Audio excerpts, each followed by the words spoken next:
Hi, I'm Robert Simmons. I'm the author of the Book of Stones, the Pocket Book of Stones, Moldavite Starborn Stone of Transformation, Earthfire, and a number of articles about working with stones and crystals spiritually. And I also teach workshops, and this video is something I'm doing to talk a little bit more to people who are interested in finding out about the workshop that I'll be offering this June of 2016. It's June 16th to the 19th of 2016, and it'll be in Burlington, Vermont. The title of the workshop is called The Alchemy of Stones, and it's the first major workshop I've done in the past 6 years. I've spent the last 6 years exploring and learning a lot more about how we can go deeper in our work with crystals, minerals, and gemstones. And it's been an exciting time for me to do that. And I really am eager to share with my readers and people who are interested in the spiritual work with all kinds of stones, the things I've been learning and the experiments I've been doing and the practices that I've been coming up with that people can use to have more and more in-depth and vivid experiences of stones and what our relationship with them can be. So this video is really meant to give a relatively quick summary of kind of the main points of what the Alchemy of Stones Intensive will be about and what we'll be doing there. I've done a few other videos about the underlying ideas behind it, and today I hope to be a little more concise and really just hit some of the main points. I've got some notes with me today to help me remember what I wanted to say, so if I glance down, that's what I'm looking at. So what I want to address is, why do we work and play with stones, and what's going to happen in the Alchemy of Stones Intensive. So, I was jotting down ideas and trying to think, what's my motivation? Why do I involve myself with stones?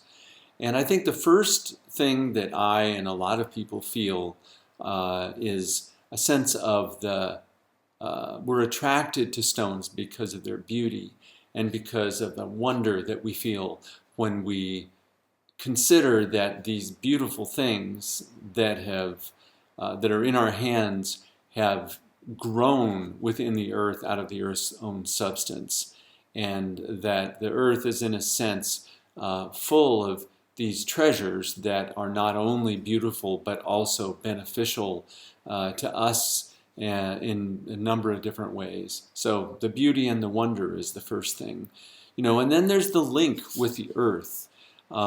You just can't look at a crystal or a stone without remembering and realizing that this is something that the earth has formed from its own substance, and the energy we feel is the earth's own energy. And so when we participate in involving ourselves in feeling stone energies and working imaginally with meeting the stone beings, and discovering what all the whole array of benefits of stones is, when we do all that, we're linking ourselves with the earth. And that's a profound thing, because the earth is our mother and is our home and is a living, conscious being in its own right. So when we link with all of that, it takes us outside of ourselves, and it takes us outside of the everyday human world into a deeper world. Another reason that we connect with stones is for healing. And healing is a huge subject, and it's everything from how do you get over a cold, how do you boost your immune system, to what is the source, what's the underlying spiritual dynamic, where is the location in terms of our energetic field of whatever may be out of balance about us or what might get out of balance. So healing is not only about repairing problems, it's also about maintaining well-being. And the stones are tremendously helpful in maintaining our vibrational pattern of well-being. I think that's probably their strongest application in healing in terms of our health maintenance. When we get around stones that emanate energies that are beneficial, then that stream of energy is in our environment and goes right into our bodies if we bring the stone to us. And that beam or that pattern of vibration is a very steady and dependable pattern because the stone beings are very faithful in the way that they express their energies. So that helps us get on the beam of a healthy way of being. And even when we're out of balance, it does much the same thing. If a certain part of the body or a certain part of the emotional body or the psyche is out of balance, we can find our way back into balance by holding a stone and tuning ourselves to it and allowing our own energy to move into resonance with what the stone is offering. So in essence, I'd say, in terms of healing work with stones, that's what we're doing. We're finding sources of healthy vibration that are very steady and allow us to move into resonance with those patterns. That allows us to dissolve and let go of unhealthy or dysfunctional patterns in our own being. So it's a very big thing, and it's an amazing gift that the earth offers us through the stones. I think that the vibration of the whole planet is a positive and healthy and healing energy, and that almost like the notes on a piano keyboard, each stone is a different tone of all of the potential music of wholeness and well-being that is the earth's constant symphony of her self-expression. It's a mouthful, right? So, what's another reason we work with stones? We work with them for spiritual growth. And, one of the things I say is right off the bat, when we work with stones, we're moving outside the paradigm that says that the material world is all there is, that matter and objects are essentially not alive, not conscious, that it's all dead, and that the only thing that's conscious and the only thing that has purpose and the right to do what it wants in the world is us. That's an egocentric way of being that's not even good for us, let alone the earth. And when we relate to something as far away from how we view ourselves as living creatures, as a stone, and we discover consciousness there, and our own feeling of the stone energies quickens our consciousness. Spiritual experience is what we're having. And it can go very, very deep, and it has a multiplicity of pathways, depending on, in part, which stones we use and what its energies might be, which stone we use, and also the intention and the imagination with which we approach our interaction with each stone being. So all of those can lead to spiritual growth, and there's some very big things that have to do with the alchemical work with stones that this workshop will be focused on, that are take you several steps, many steps beyond that. Another reason we work with stones, and this has to do with the spiritual growth side, is our longing to be in relationship with something greater than our individual selves. I think that it's a natural thing that in order to feel at home being alive, we want to relate to the earth and to the divine and to the individual smaller beings that are a part of the earth and a part of the divine. So other human beings, animals, plants, stones, the stars, everything. The more we expand ourselves and open up our being to relate with all of that, the more joy we experience, because the more truly we are living. Because all of these things are in the universe with us.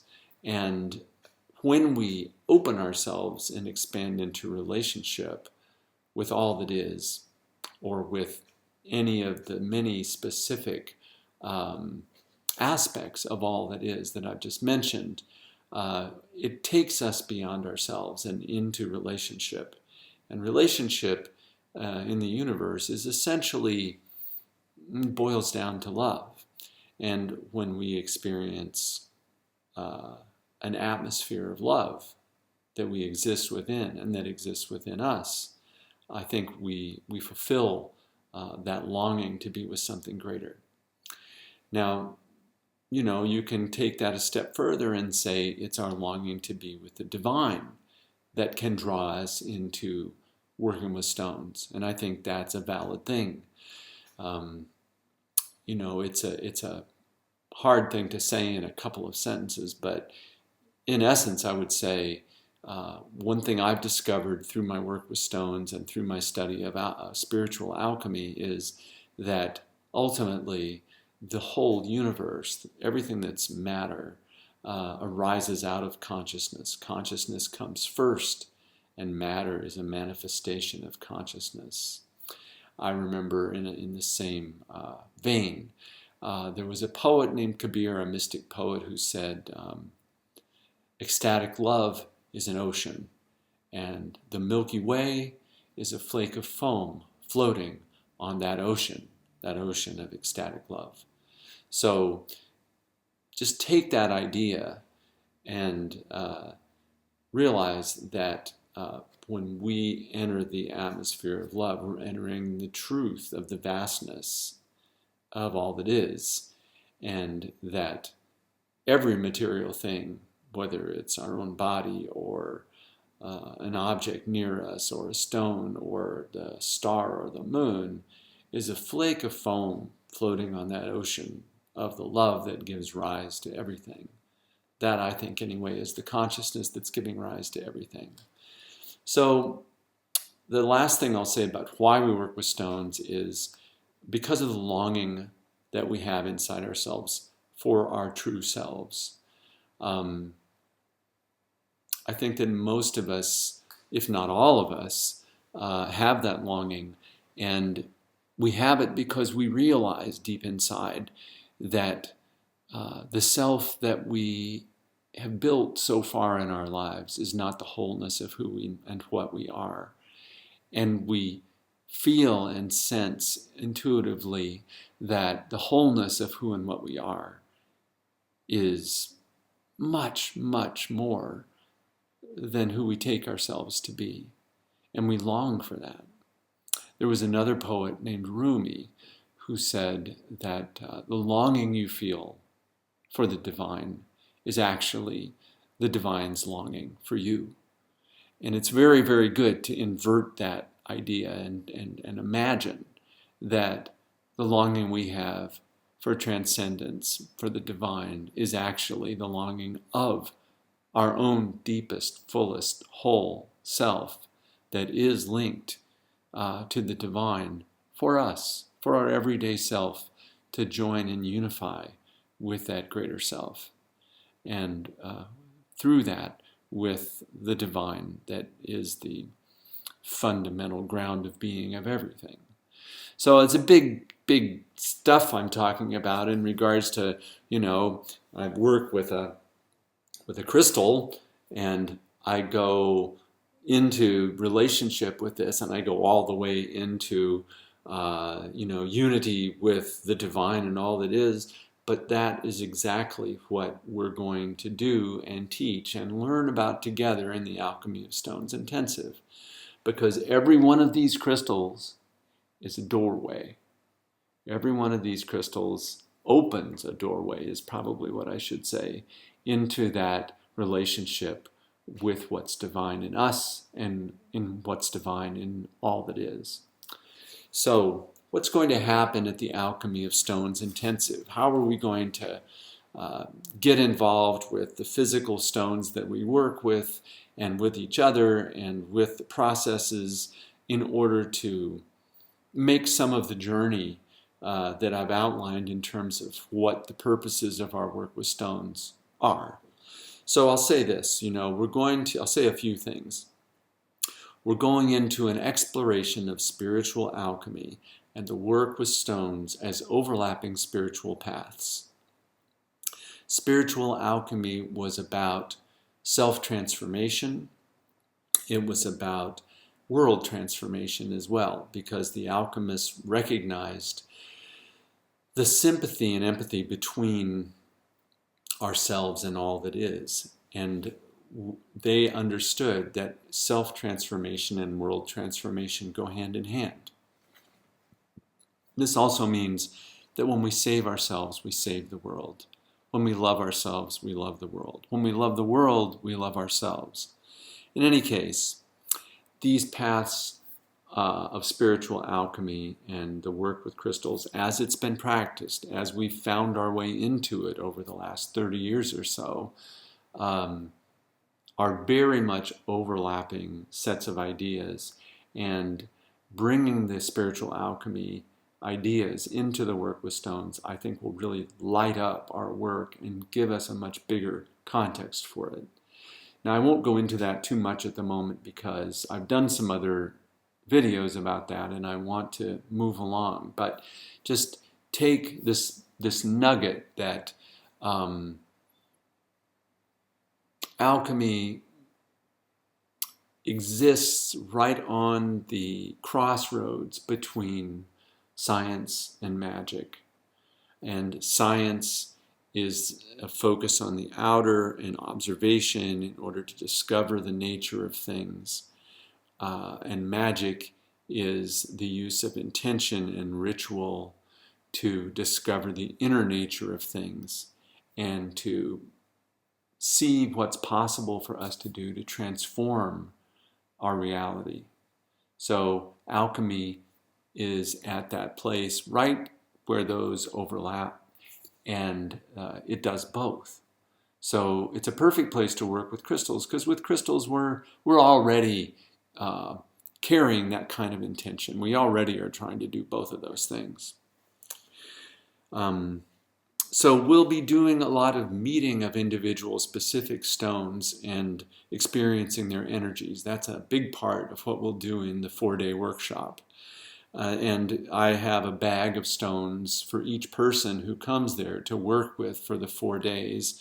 There'll be about 50 different stones in there, and I've made a point of making sure that a great many high vibration stones, high energy stones that you don't see every day in the crystal shops will be populating your bags.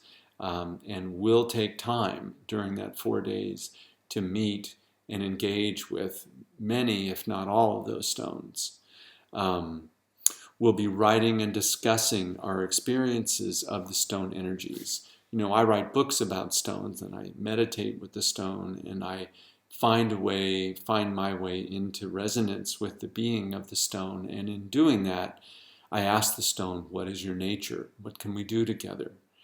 And the answers that come to me usually in images through the heart, and I've learned how to articulate in words what those images are saying to me. Now, all of us will have the opportunity to learn to do that in the Alchemy of Stones Intensive. That's another big piece of what I want to invite everybody to try out. Now, another thing that we'll be doing is we'll be entering into new levels of spiritual experience and healing with the stones. I've already touched on that. One of the things I think that's very, very important and is a big part of what I have to teach is that stones are not objects like pills in a pharmacy, where each one has its purpose and each one has its set of things that it cures and so forth. A lot of the books that are written give that impression, but I want to say, it's much deeper than that. It's a matter of discovering a being that is manifested physically as that crystal or stone, and meeting that being and discovering what it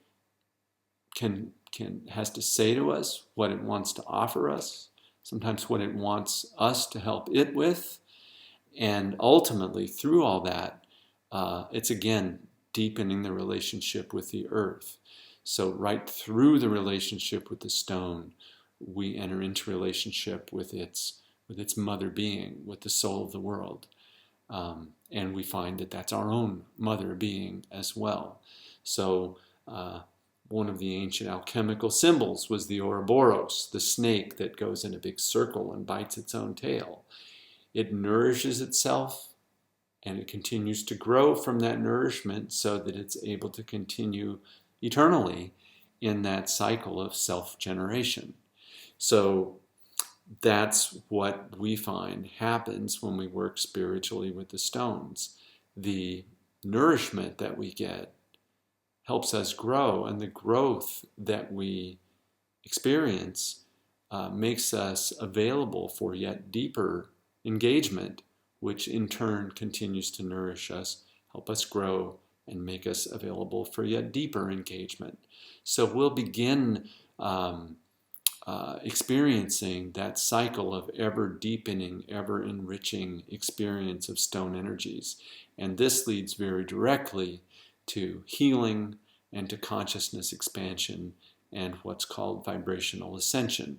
And all of these things will be addressed, and we'll do practices that aim us towards those things in the Alchemy of Stones Intensive.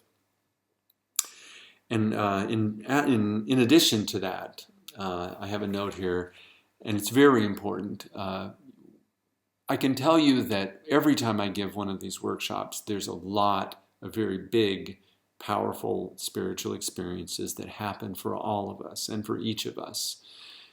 An important thing at the end of a 4-day weekend like that is to be able to bring it home. Take it home and make it a part of your life. And we'll be doing things that help ground our experiences and help us integrate them so that they do become a part of our life and a part of who we are. And we go forward from there with that. So I'll be talking in the Alchemy of Stones workshop about something called Panpsychism, which again I've mentioned in some of my other videos.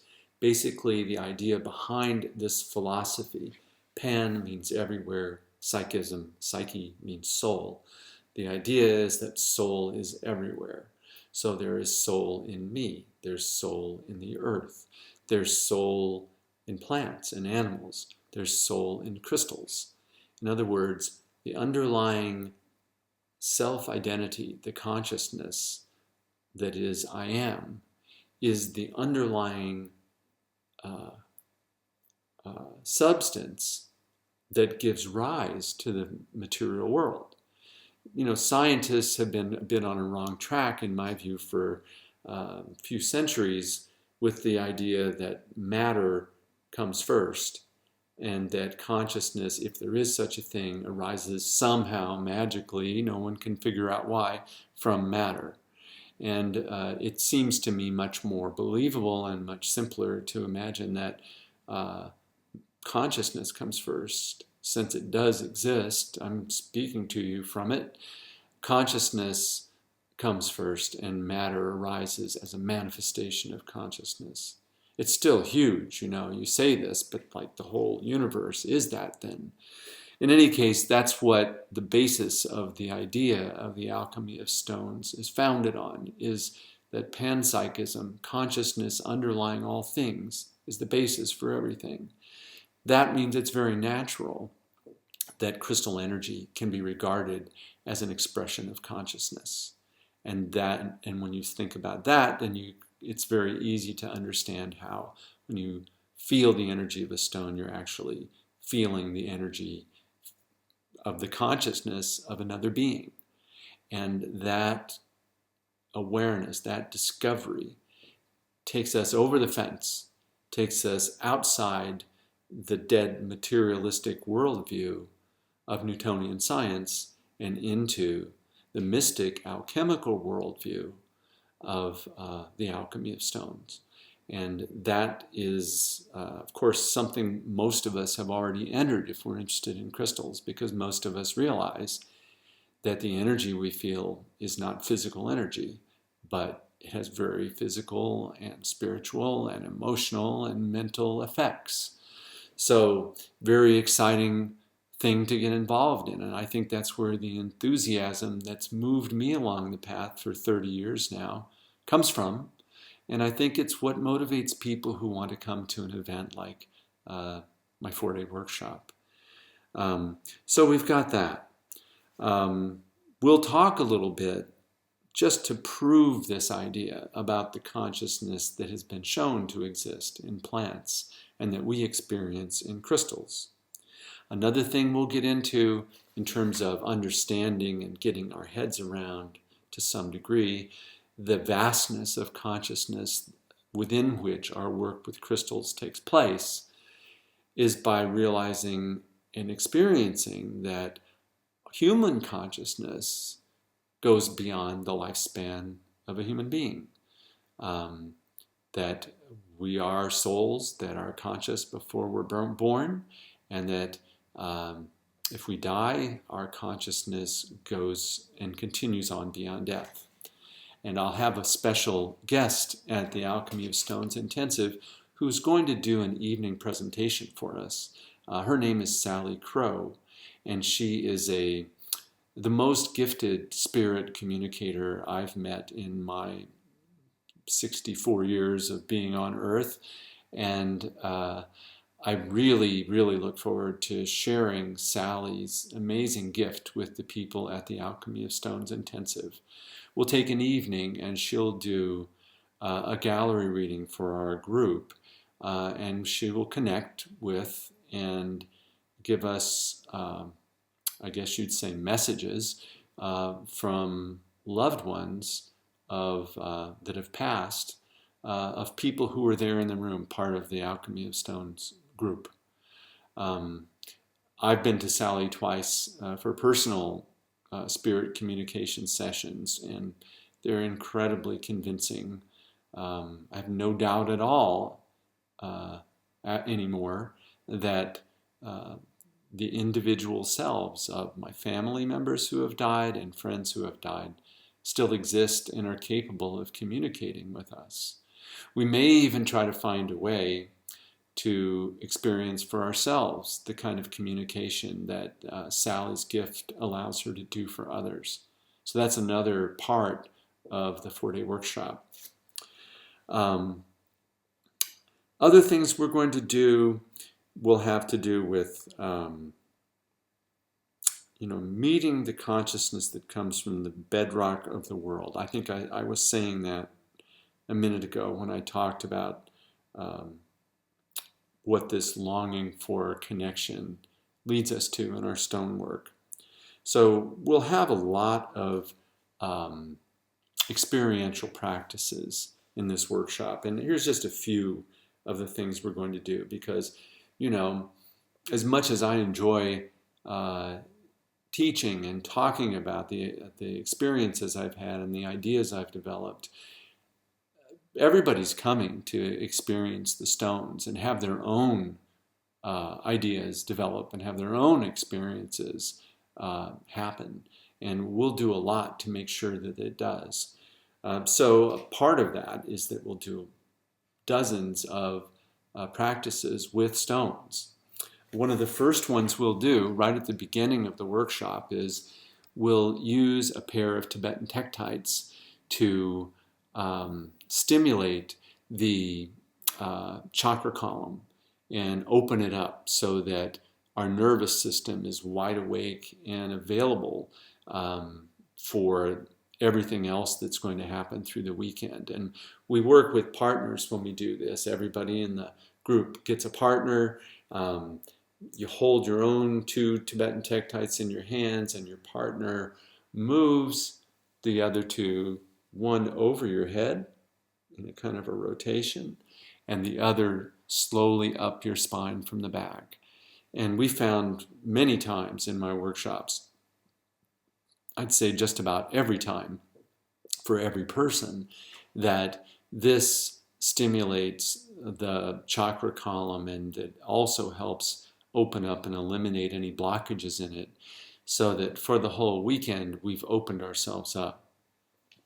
Another pair of stones we work with to do this, and we usually will do this early on as well, again on the chakra column, so we use a pair of anandalites.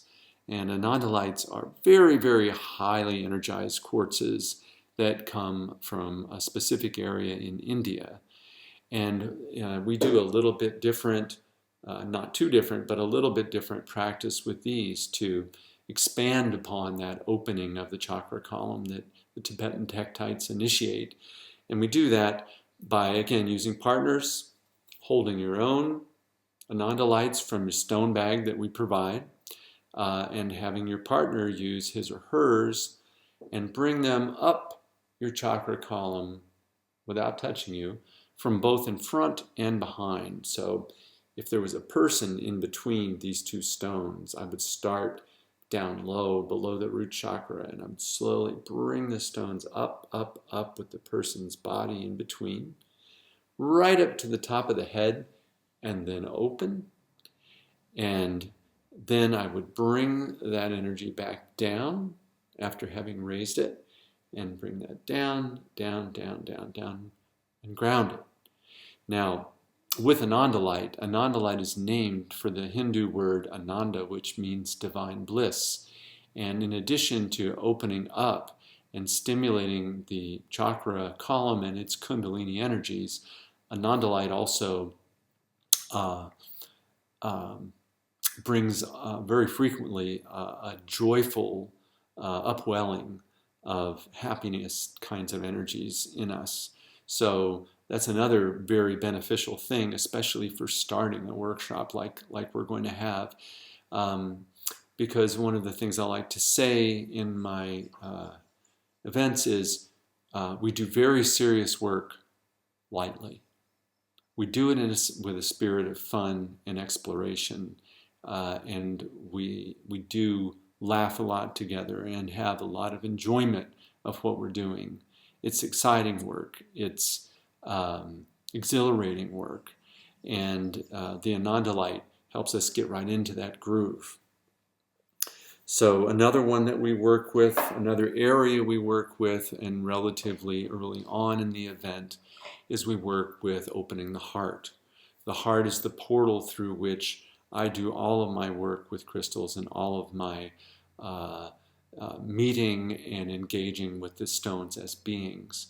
So for that heart work, frequently we'll start with Rosofia, which is the stone named after Sophia, the soul of the world, the ancient Greek word for wisdom. And it's the stone that brings out the heart's intelligence in a very vivid way. Another stone I might pair with that is this one we call pink azestulite. And of course, other heart stones like rose quartz or morganite, rhodochrosite, things like that, all of them will work in conjunction with Rosofia in this heart awakening practice. And we use these stones to facilitate bringing our attention and awareness into our own heart to awaken our understanding and recognition that within us, in our heart, is another intelligence that we often don't turn to all that much. We tend to live out of our heads, but there is another intelligence within us. The ancient Sufis called it the friend or the guest, but it's the intelligence of the heart. It's our own true self, what I call the deep self. And this is part of what we evoke in doing spiritual alchemy, is the connection and relationship and ultimately the unification of our everyday self from the brain with our deep self from the heart, and bringing the intelligence of both into one kind of consciousness, not one kind, but one unified consciousness. So we'll work with Rosofia to awaken that and to awaken ourselves to it and to enter into unity with it, and then to have our hearts open and stay open through the whole 4 days. As we go a little further, we'll do exercises that have to do with reclaiming and bringing back the lost parts of our souls. In our lives, we've had many of us, if not all of us, have had difficult and traumatic experiences that can cause us to leave a bit of ourselves behind, stuck to those moments or those patterns. And that's called soul loss. And what we'll be doing in one of our practices is reclaiming the lost parts of our souls through forgiveness and through bringing in those parts from what I call from exile. So the stones we'll use in that practice most likely will be celestite, this one in my left hand on your right, and azamar. Celestite is very much a stone of deep forgiveness, and azamar is a stone of the reclamation of the wholeness of self and an upwelling of joy in that reunion. So when you bring those things together and you do the imaginal practices that I'll be leading people through to call in these lost parts, they come. And when they come, it can be very cathartic and very, very beneficial and healing to the emotional body and to the whole of us. So that's another thing we'll do. We'll also be working with the shamanic realm of stones, and we'll do shamanic journeying with stones. One of the two of the stones I suggest and will probably have everybody be using for that are the one in this hand, that's Master Shamanite, and it is a direct enhancer of our capacity for shamanic journeying, and the other one that does many of the same sorts of things, as well as providing, well, they both provide a lot of protection, which I think is really important in many kinds of journeying, is this one, which is called Pneumite. So we'll bring these two together and we'll do a shamanic journey as a group to the stone realm, and we'll choose another stone, and let's just say, phenakite, for example, and we'll journey to meet the being of that stone in the shamanic stone realm. So it's another way of expanding our own consciousness and meeting the stone beings and engaging ourselves in relation with them. And as that happens, the alchemical transformation of our own being is occurring within the context of that work and that expansion. So another thing to say that we'll be doing is we'll be practicing the very real spiritual co-creating power of imagination. One of the very most important things that spiritual alchemy teaches us is that imagination is not something fake. Imagination is our co-creating power. When we use spiritual imagination, which is also in alchemy called true imagination, in conjunction with our relationship with the soul of the world, with Sophia. And this is something the alchemists were very, very keen on doing. When we do that, we discover that, as my wife Kathy has always said, imagination is the doorway to spiritual experience. And so it is our intent that we begin through the purposeful choice to imagine a scenario. Imagine that the Holy Grail is within my heart, and as I hold a piece of moldavite over my heart, that the moldavite is entering into this beautiful golden cup that I see in my own heart, and when the moldavite reaches the interior of that cup, then the Holy Grail comes to life. Now that's a visualization, that's an imaginal practice. But I've done this with many groups, and what we find is that somewhere right in the early parts of that visualization, the process takes on a life of its own, and it becomes what the alchemists called true imagination. And that's when a spiritual experience unfolds. Mostly people have a few spiritual experiences in their lives because they just happen to them. But a great fundamental thing about the alchemy of stones is that we can use the power of co-creative imagination to evoke, in cooperation with Sophia, with the soul of the world, spiritual experiences, not on demand, but on request, quite often. And that's what we do in the workshop. And it's quite remarkable that a whole group of people can come together and we can all have spiritual experiences simply by intending it, using the stones to help us, and then going forward with imagination to reach through that doorway upon which we enter into spiritual experience. So I hope you follow me on that. It's I'm trying to say a lot of different things in as short a time as I can. So some of the things that we'll be doing in our meditations, all of which will include these sorts of visualizations that I just spoke of. One is we will do the Grail journey with Moldavite over the heart. And I'll save for you the details of it because it's a wonderful journey. We'll work with stones, and of course we'll work with stones. We'll work with healing with stones, is what I meant to say. And we'll use stones like healerite, my favorite, one of my two favorites of the strong healing stones. Another one is this one called Healer's Gold. And we'll use these two together in conjunction with our own focused intention to do self-healing and healing layouts with partners during the workshop.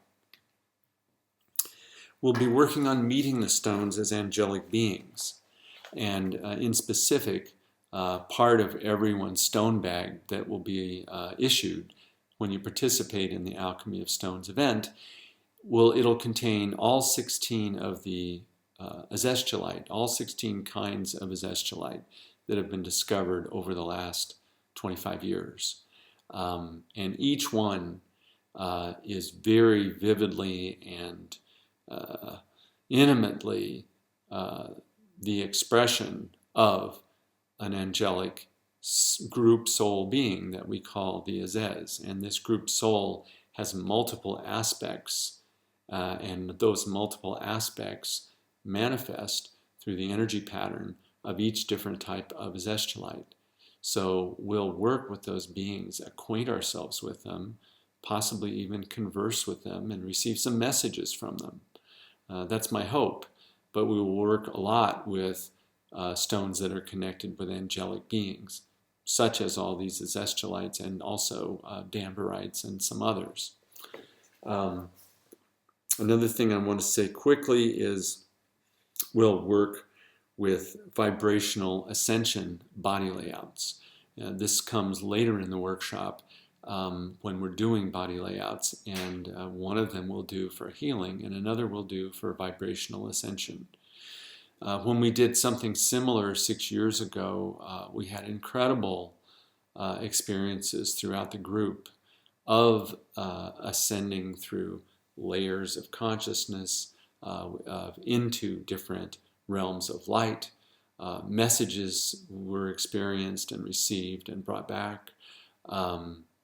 People felt their light bodies activated. Some were able to travel in the light body. And all of this is going to be something that we give time to doing during our event. And I'm sure that we'll do at least as much and get at least as far into this vibrational ascension experience this time as we did our first time a few years back. So we'll also be introducing you if you're at the Alchemy of Stones Intensive this coming June, to some new stones. One you may have heard of, this is this stone here. It's called Revelation Stone, and its particular gift seems to be facilitating people seeing down the timeline of the probable futures. So if you focus yourself on the probable future of, a situation, a person, yourself in regard to something, etc., that's a way of honing in on a timeline. And then you work with the energizing and consciousness enhancing capacities of Revelation Stone, and use the imagination to envision the beginning so that this experience begins to unfold. Many people are able to move right down the timeline as a point of consciousness and see probable futures. So that's another thing that is an exciting potential that we intend to explore in the Alchemy of Stones weekend. One other thing, another new stone that I'm bringing from New Zealand. I'm here in my New Zealand studio right now, and I'll be here preparing between today, April 2nd, and June, when I come to America to present the event. One of the new stones that's come from New Zealand is this stone that we call Lemurian gold azestulite. And I'll be bringing one for everybody to work with in their stone bag at the intensive. Lemuria, the energy of the Lemuria, the legendary place, was said to be a place in which consciousness was greatly open and expanded, and intuition and empathy and wider awareness than what we commonly experience now was the norm. Some people believe that the Lemurians were all telepathic and could feel each other's consciousness without having to speak. I'm not even sure myself whether Lemuria is in the past or whether it actually is a potential future. But I can tell you that New Zealand, where I'm living now, carries an amazingly lovely Lemurian quality, a Lemurian energy about it. And these stones, the stones that I just dropped one of, that I call Lemurian gold azestulites, it's the newest form of azestulite that's been found, and they do bring you into that kind of empathic, open kind of intuitive awareness that we associate with Lemurian consciousness. So I'm quite excited to be bringing those with me when I come in June. And I hope that you'll all, everybody who feels drawn to do so will come and be a part of the event. So I'll say just one last thing, which is that if you're drawn to come and experience the Alchemy of Stones Intensive, the workshop begins as soon as you make a commitment to do it. It's begun for me, the alchemical process of unfolding has begun for me immediately as soon as I made my commitment to teach it. And anyone who signs up for the event, the first thing we do is send them an email that says, among other things, pay attention to your dreams, pay attention to the synchronicities that happen to you, because the workshop begins as soon as you commit. There's a magic about that, and it's the alchemical world paying attention to you when you begin paying attention to it. It really works, and it's a lot of fun, and been a lot of fun for me to watch that happening and to go through the processes that it's called me to go through. So I'll give you the website information and the phone number now, so that if you want more information or if you want to sign up to come to the Alchemy of Stones 4-day intensive, June 16th to the 19th in Burlington, Vermont in 2016, this is how you do it. You can call our 800 number. It's 1-800-942-9423.